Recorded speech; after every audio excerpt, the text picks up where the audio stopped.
I'm here to show you how to turn a photograph into a drawing. This is a photograph here, and this is what it will look like when it's done. It will also work with a portrait in the same way. I'm just doing this for the sake of being kind to a model. So this is the original photo here. I'm going to duplicate the layer, Control J or Apple J. I am working with Photoshop CS4. This will work on any version of Photoshop. It will also work most likely with Elements. So we've got this new layer.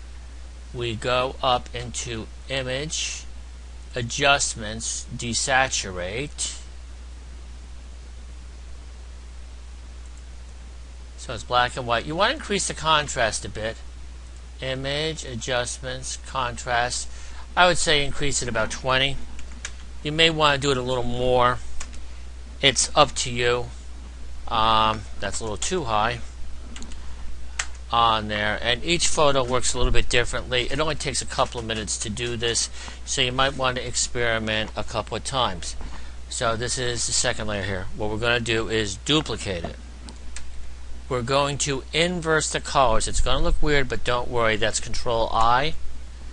Okay, next thing we want to do here, we're going to go into here, click next to normal, and we click on color dodge.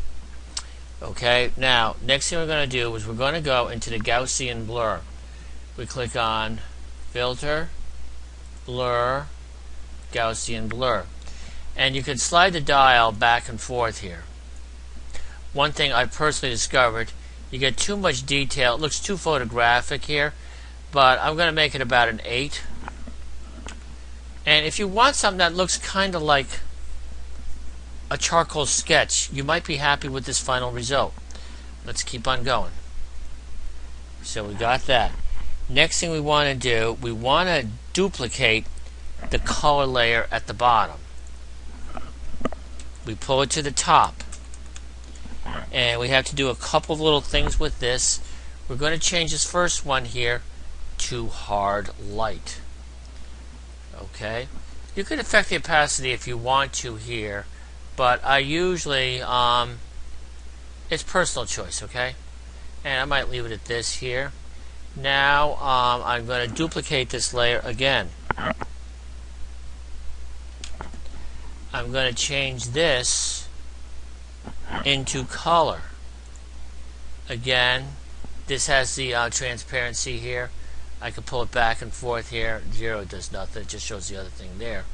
But we have that there. And I could go into here. I could increase the opacity if I want to. So I'm just going to shut off all these layers here. So this is what we're starting off with.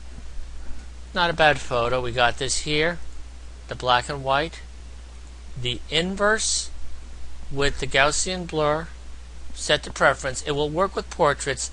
You do need a good, not too complicated composition or too simple. You'll find out as you experiment. You got this here, then you got this layer here.